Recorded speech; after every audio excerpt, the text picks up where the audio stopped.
आइए हम आपको बिंदुओं पर चर्चा करें। देश में विचित्र माहौल बना हुआ है, राजनीतिक माहौल तो अत्यंत ही घिनौना। अब यहाँ पर देश की 147 करोड़ जनता ने 15 अगस्त आज़ादी के पर्व के पूर्व एक विचित्र घोषणा कर दी। उसने राष्ट्रपति जी से अनुरोध किया था कि देश में आपातकाल नहीं, राष्ट्रपति शासन लगा दीजिए। उन्होंने नहीं लगाया, ठीक है।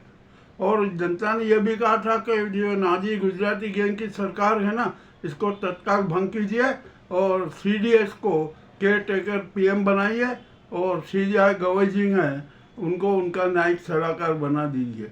वह कार्य भी मुर्मू जी ने, राष्ट्रपति जी ने नहीं किया। अब जनता ने एक और मांग की थी कि सीजीआई गवई जी है ना, उनका कार्यकाल नवंबर में समाप्त होगा। अब वो कार्यकाल, उनका सेवानिवृत्ति कार्यकाल 2 वर्ष के लिए बढ़ा दीजिए। देश की रक्षा के लिए, संविधान की रक्षा के लिए, कानून की रक्षा के लिए, मानवीय मूल्यों की रक्षा के लिए, राष्ट्र की रक्षा के लिए। क्योंकि राष्ट्रपति जी ने कुछ भी नहीं किया। तो अब जनता ने ही स्पष्ट घोषणा कर दी कि आज से, इसी वक्त से देश में राष्ट्रपति शासन लागू। नंबर 1, ये नाजी सरकार जो गुजराती गैंग की सरकार है, तत्काल प्रभाव से भंग। अब इनको किसी भी प्रकार का निर्णय करने का कोई अधिकार नहीं। और सीजीआई गवई जी है ना, अब वे नवंबर में रिटायर नहीं होंगे, उनका कार्यकाल 2 वर्ष के लिए बढ़ाया जाता है। ये जनता का निर्णय है, ये भी मान्य होगा। और अब यहाँ पर जितने भी फर्जी वाले मुख्यमंत्री हैं ना, सबसे तत्काल इसी समय इस्तीफा ले लिया जाए और सीबीआई जांच में बिठा दी जाए। ये सब सारा काम ये जनता ने अपना आदेश दिया है। अब जनादेश की कोई भी व्यक्ति उपेक्षा नहीं कर सकता। राष्ट्रपति जी, आप तो अभी जनता के सुझाव को, जनता के इस निर्णय पर अपनी मोहर लगाइए। अब यही विकल्प बचा। और यदि आप मोहर नहीं लगाती है ना, तो आप भी पद छोड़ दीजिए। ये भी अब जनता को ने स्पष्ट कह दिया। चलिए ठीक है। आज आज़ादी के एक दिन पूर्व हमारी देश की 41 करोड़ जनता और भारत नाजी गुजराती गैंग के आतंक से मुक्त हुआ। अब यहाँ पर इस नाजी गुजराती गैंग का कोई अस्तित्व नहीं है। अब वो तो, उसका अंतिम संस्कार तो हो ही गया है। अब उसकी सौरी छोड़ने के लिए उसके चिंटू हुए, पालतू चिंटू हुए बंधुआ मजदूर आएंगे। यह जन निर्णय है, इसको कोई भी नकारा नहीं कर सकता। अब एक बात और बता दें कि एसआईआर है ना, ये एक शातिर षड्यंत्र था प्रजातंत्र के खिलाफ, जनमत के खिलाफ। वह भी उजागर हो गया। अरे जो एसआईआर की सुनवाई करने न्यायाधीश, वो भाजपा की पार्टी, वोट पार्टी में शरीक हो रहे। और उसका परिणाम क्या हुआ हमने देखा। हम न्यायाधीशों से पूछते हैं कि आप उस एक व्यक्ति का नाम बताइए जिसने एसआईआर का विरोध किया। किसी ने विरोध नहीं किया। ये तो न्यायाधीशों ने अपनी मर्जी से ही ये प्रस्ताव बात रख दी, कोई बात नहीं। अब यहाँ पर सवाल यह है, एसआईआर का विरोध नहीं हो रहा है। एसआईआर में जो कार्य पद्धति और जिस ढंग से उसको मूर्त दिया जा रहा है ना, उसका विरोध हो रहा है। यह मामला बड़ा विचित्र हो गया। अब ठीक है, जो है हम इसका आगे का सारा विवरण प्रस्तुत करेंगे कि किस प्रकार की राजनीति, कैसे कैसे राजनीति की गई है। यह सारा मामला स्पष्ट हो गया। अब देश की जनता 14 अगस्त और 15 अगस्त को 2 दिन आज़ादी पर्व मनाएगी। 14 अगस्त की दोपहर को देश नाजीवादी गुजराती गैंग से आज़ाद हुआ, मुक्त हुआ। और 15 अगस्त को हमने जो अंग्रेजों की गुलामी से मुक्ति ली थी, अब ये होगा। और अब यहाँ पर कल 15 अगस्त पर ध्वजारोहण कौन करेगा, ये भी एक अहम समस्या है।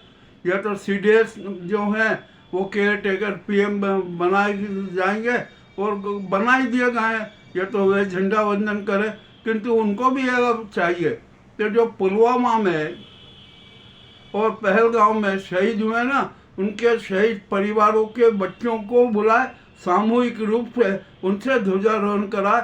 यह शहीद परिवार को सम्मान होगा, उनका गर्व होगा, उनकी गरिमा होगी, और जो शहीद होने की परंपरा है ना, वो उसमें 4 चांद लगेंगे।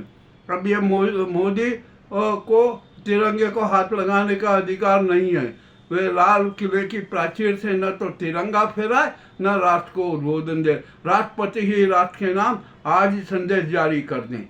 ये जनता की मांग है, ये जनता का निर्णय है, 143 करोड़ जनता का निर्णय है, और इस निर्णय को कोई नहीं टाल सकता।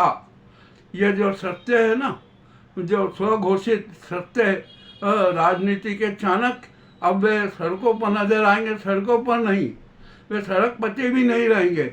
अब तो वे तिहाड़ पति के रूप में जाने जाएंगे। केक की जो रिपोर्ट है ना, 21वीं रिपोर्ट, उसमें जो सारे तथ्य आए ना, उनकी सूक्ष्मता से जांच होगी, और पीएम केयर टेकर का हिसाब किताब भी देखा जाएगा। ये हमने एक जनता की ओर से, 143 करोड़ जनता की ओर से, और उसके निर्णय को राष्ट्र के नाम प्रसारित किया कि जनता को आपको सबको अवगत कराया है। आप हमारे इस निर्णय के, जनता के इस निर्णय से आप सहमत हैं, यह हमें पता है, क्योंकि यह निर्णय देश की 90% जनता का निर्णय है। अब तो ईवीएम का भी कांड उजागर हो गया। अब भविष्य के चुनाव कभी भी ईवीएम से नहीं होंगे, वो मतपत्रों से ही चुनाव होंगे। ये भी जनता ने अपनी मोहर लगा दी और स्पष्ट हो गया। और अब जनता एक बात और कह रही है कि पूर्व के चुनाव आयुक्त राजीव कुमार और वर्तमान के चुनाव आयोग ज्ञानेश कुमार गुप्ता को इसी वक्त गिरफ्तार किया जाए, उनका रिमांड लिया जाए, 3rd डिग्री का प्रयोग किया जाए, और उन्हें 20-25 घंटे के लिए हेलीकॉप्टर बना दिया जाए। इतना ही नहीं, जनता ने एक और इसमें दिया कि राजीव कुमार और ज्ञानेश कुमार गुप्ता को किसने प्रेरित किया ये अपराध करने के लिए, जनमत की हत्या करने के लिए, प्रजातंत्र की हत्या करने के लिए, उनको भी गिरफ्तार किया जाए, उनके साथ भी यही व्यवहार किया जाए। कठोर और कड़वे समाचार आपके सामने प्रस्तुत हैं, निश्चित ही आपको पसंद आएगा, कुछ लोगों को बुरा भी लगेगा, लगे कोई दिक्कत नहीं है। और हम आपसे फिर अनुरोध कर रहे हैं कि आप हमारे चैनल को सब्सक्राइब करें या ना करें, आपका अधिकार है। आप लाइक करें या ना करें, ये भी आपका अधिकार है, किंतु हम तो आपसे एक अनुरोध कर सकते हैं कि आप भावनात्मक रूप से हमारे साथ जुड़े रहें। यही आपका आशीर्वाद है। बहुत बहुत धन्यवाद। कुछ भी करने बैठता हूँ और महावीर को दिया।